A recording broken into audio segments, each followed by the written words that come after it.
नमस्कार साथियों, जैसा कि आपको पता है बेरोजगार शिक्षक यात्रा कोसली से लेकर पंचकूला तक 7471 जो 2 फरवरी 2023 में सरकार ने विज्ञप्ति निकाली थी, विज्ञापन निकाला था और अप्रैल और मिड मई तक के सभी सब्जेक्ट्स के पेपर कंप्लीट हो चुके थे।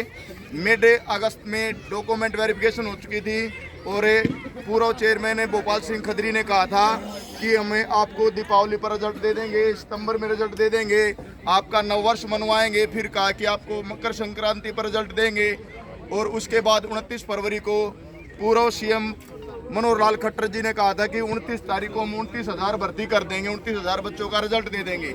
लेकिन उसके बाद भी कुछ नहीं हुआ, नील बटे सन्नाटा। सरकार कोर्ट में नहीं जाती है, कोर्ट में केस की पैरवी अच्छे से नहीं करती है और जब एक केस की पैरवी अच्छे से हो जाती है, फैसला सुरक्षित हो जाता है, उसके बाद भी पुनः जब पक्ष और विपक्ष दोनों वकीलों की दलील पूरी हो चुकी थी, फैसला सुरक्षित था, जिस दिन जज साहब फैसला सुनाने बैठते हैं तो हरियाणा के सरकारी वकील, सबसे बड़े सरकारी वकील बलदेव राज महाजन जी उसको वापस रीओपन करवा देते हैं। तो इसका सीधा मतलब ये है कि सरकार, हरियाणा सरकार भर्ती नहीं करना चाहती, बच्चों को रोजगार नहीं देना चाहती, प्रदेश में बेरोजगारी बढ़ाना चाहती है। हरियाणा के स्कूलों में हर रोज अपडेट्स आती रहती हैं, न्यूज़ आती रहती हैं कि हरियाणा के स्कूलों में शिक्षक नहीं है किसी भी सब्जेक्ट्स के। और यदि सरकार ये 7471 की भर्ती कर देती है तो कम से कम ये बच्चों को शिक्षक मिलेंगे और ये सुचारू रूप से बच्चों को पढ़ाएंगे, भारत का भविष्य उज्जवल होगा।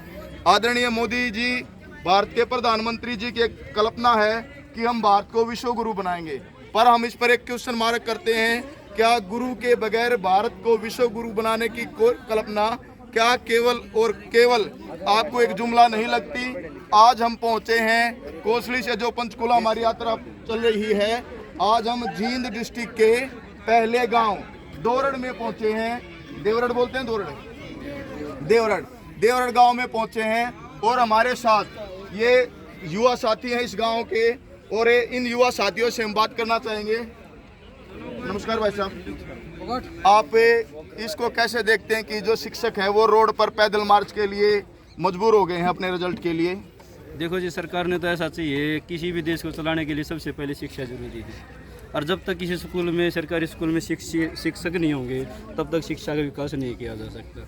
अगर अपने देश को आगे ले जाना है तो युवा को शिक्षित करना होगा। शिक्षित करने का सबसे मुख्य कारण यही होता है, अपने जो सरकारी स्कूल है, गवर्नमेंट स्कूल है, उनमें अच्छे टीचर की भर्ती की जाए, ताकि जो अपने गाँव के युवा, छोटे बच्चे हैं, गरीब परिवार से जो बिलोंग करते हैं, वो अपने गवर्नमेंट स्कूल में जाएं और अच्छी शिक्षा ग्रहण करें। तो सरकार को सबसे पहले तो यही करना होगा कि जितने भी गवर्नमेंट स्कूल हैं उनमें से अच्छे भर्ती करके अच्छे टीचर की उपलब्धि करा के सभी टीचर की पोस्ट, कोई भी टीचर की पोस्ट खाली नहीं होनी चाहिए सरकारी स्कूल में। तो ये पहला कदम होना चाहिए सरकार का, ताकि आगे जाकर जो छोटे बच्चे हैं, जो आगे जाकर भारत का भविष्य बनेंगे, युवा होंगे, देश का जो उनका विकास ही नहीं कंधों पर होगा, तो उसका उज्जवल तभी हो सकता है जब सभी सरकारी स्कूलों में सभी प्रकार के टीचर मौजूद हों। तो इसलिए सरकार से ये उम्मीद रखते हैं कि वो इन टीचरों की भर्ती करे अच्छे। धन्यवाद सर।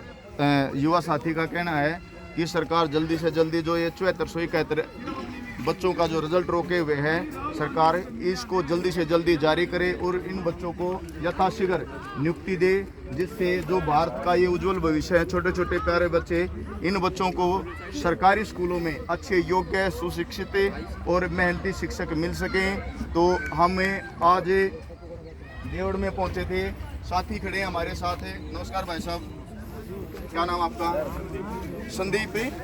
संदीप चैल साहब, आप क्या कहना चाहेंगे कि हरियाणा के स्कूलों में शिक्षक नहीं है, भारी कमी है? तीसरे दिन अखबार में, न्यूज़पेपर में आप पढ़ते हैं कि फला स्कूल में बच्चे 100 हैं, शिक्षक 1 है, या कहीं बिल्डिंग नहीं है। तो इसके बारे में आप क्या कहना चाहेंगे? भाई, शिक्षा के विकास के लिए शिक्षक ही बहुत ज़रूरी है और शिक्षा, अगर विकास, देश का विकास करना है तो शिक्षा का विकास बहुत ज़रूरी है। इसलिए शिक्षा के विकास के लिए शिक्षकों को अधिक से अधिक भर्ती करना चाहिए और ये भर्तियां बीच में रुक रही हैं, ये बहुत गलत हो रहा है। और इसके साथ साथ जो 56 और 57 की जो भर्ती है वो भी रुक रही है, तो सरकार को इस पर ध्यान देना चाहिए। धन्यवाद संदीप चैल जी ने कहा है कि सरकार को साथ में जो 56-57 की जो कोर्ट में भर्ती है उसको बाहर निकालना चाहिए, सभी भर्तियों को कोर्ट से बाहर निकाल कर इनको यथाशीघ्र नियुक्ति देनी चाहिए।